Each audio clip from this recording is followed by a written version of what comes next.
네, 안녕하십니까. 저는 주식회사 대리해신 대표이사 한민수입니다.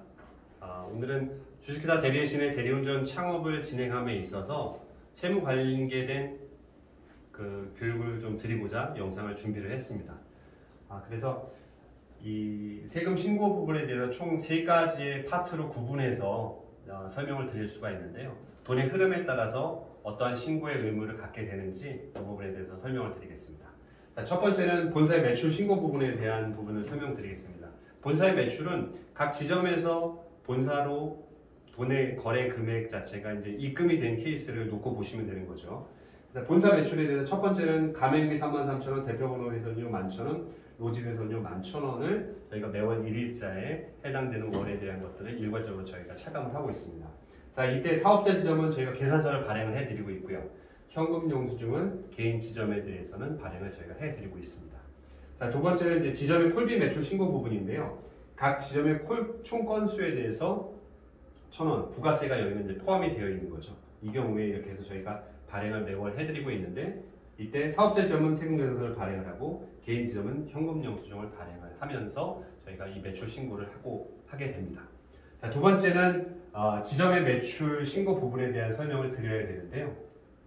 사실 이제 지점 매출 신고 부분에 앞서서 이 지점 대표님들께 꼭 이 구조에 대한 설명을 좀 드려야 될 것 같습니다. 대리운전 이 구조상 인력 공급업이 있고요, 인력 중개업이 있습니다. 인력 공급업은 공급을 통해서 그러니까 인력을 공급함으로써 발생하는 구조를 말하는 거고요. 인력 중개업은 말 그대로 중개를 통해서 발생한 매출에 대한 것만 이 신고를 해야 되는 근거로 잡습니다. 그래서 대리해신의 지점의 프랜차이즈에 대한 구조는 인력 중개업으로 저희가 기준을 잡고 있습니다. 그래서 인력 중개업이 되기 때문에 사실은 이제 대리운전 회사가 하는 20%의 매출이 사실은 매출의 총 금액이 되는 것이고요. 대리운전 저희가 이 대리해신은 고객들에게 현금은 10%, 카드는 5%에 대한 리워드를 지급을 하죠. 자, 이 케이스의 경우에는 매출 할인으로 총 금액에서 이 매출 할인을 뺍니다. 즉 실질적으로 신고해야 되는 금액은 10%에 대한 금액만 신고에 대한 의무를 지점들이 갖게 되시는 겁니다. 그러면 이 부분을 어떻게 신고하느냐 제가 설명을 드리면, 사업자 지점과 개인 지점으로 나눠서 볼 수가 있습니다. 사업자가 있는 분들은 사실은 또 이 사업자도 일반 사업자가 있고 사실 간이 사업자가 있습니다. 그래서 이제 일반 사업자는 총 3번, 상반기 7월에 한 번, 하반기 1월에 한 번, 종합소득세 5월에 한 번 이렇게 신고를 하시면 되는 거고요. 간이 사업자는 총 2번, 현황 신고 1월에 한 번, 종합소득세 5월에 신고를 한 번 하시면 됩니다. 하시는 방법은 금융결제원 이서비스 사이트를 들어가셔서 현금 영수증을 발행을 하시면 됩니다. 사실은 원칙으로 따져서는 개인 고객당 핸드폰 번호 다 넣고 입력을 해서 신고해야 되는 게 맞으나, 사실 편리상 각 신고에 대한 그 해당 월에 예를 들어서 상반기 7월에 한 번 신고를 하면 6개월치를 한 번에 신고를 하시면 됩니다. 신고하는 방법은 핸드폰 번호에 010-0000-1234 이렇게 놓고 이 매출에 대한 금액, 총 금액을 놓고 신고를 하시면 되는 겁니다. 자, 개인 지점을 놓고 보겠습니다. 개인 지점은 엄밀히 따져서는 이 회계상 프리랜서 일용직이 됩니다.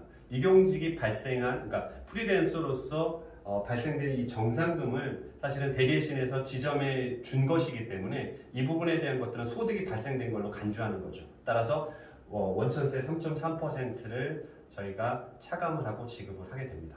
자, 이 경우에 사실은 이제 크게 우리가 이 지점 비즈니스를 대리운전 창업을 할 때 되게 중요한 포인트가 있습니다. 사업자 지점은 개별적으로 신고를 하기 때문에 그 부분에 대해서 이 3.3% 차감을 하지 않고 원 금액 그대로 정산금을 다 받으실 수 있으나, 이 개인 지점은 로지 정산금에서 3.3%를 차감을 합니다. 그래서 개인 지점 같은 경우는 이 차감 받는 부분에 대한 것들을 인지를 하셔야 된다는 게 이제 중요한 포인트입니다.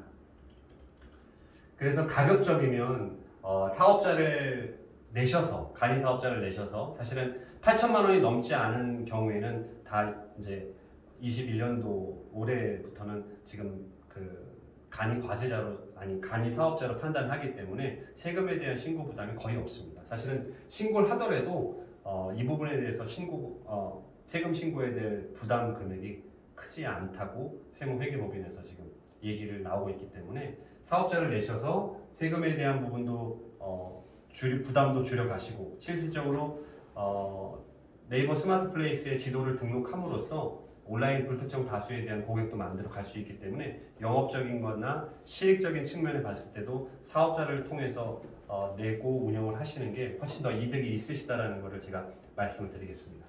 자, 근데 현금 영수증 발급 자체도 내가 직접 하기 어렵다? 그러면 저희가 위탁하고 있는 세무법인에 일정 소정의 기장 수수료를 내고 진행을 하기 때문에 이 부분에 대한 것도 뭐 어려워하지 않으셨으면 좋겠습니다. 그리고 끝으로 지점의 리워드 신고 부분에 대해서 말씀을 드리겠습니다. 지점 리워드 신고 부분은 돈의 흐름상 그 대리해신에서 지점으로 지급을 하게 되는 겁니다. 대리해신은 본사 매출 영업이익에 매출 리워드 4가지 제도가 있죠. 그 제도에 따라서 리워드 금액을 본사에서 지점으로 지급을 하는데 이 경우에 이제 사업자 지점은 세금 계산서를 역으로 저희가 지점에서 발행을 받아야 되는 겁니다. 간이 사업자는 4,800만 원 이상인 곳은 세금 계산서를 발행을 할 수 있기 때문에 저희가 계산서를 발행을 받아야 되는 거고요. 4,800만 원 미만은 현금 영수증을 발행을 받아서 그 부분에 대해서 저희가 본사에서는 그 증빙 처리를 갖고 있어야 됩니다. 자, 개인 지점 같은 경우에는 지급 금액이 33,333원이 초과가 되면 원천세 3.3%를 차감하라고 지급을 하고요. 지급 금액이 33,333원이 이하이면 원천세 차감 없이 지급을 하는데 이는 대리해신에서 신고를 하고 모든 처리 부분들을 진행을 하신다고 보시면 됩니다. 자, 이상으로 대리해신 세무 교육을 마무리하도록 하겠습니다. 경청해 주셔서 감사합니다.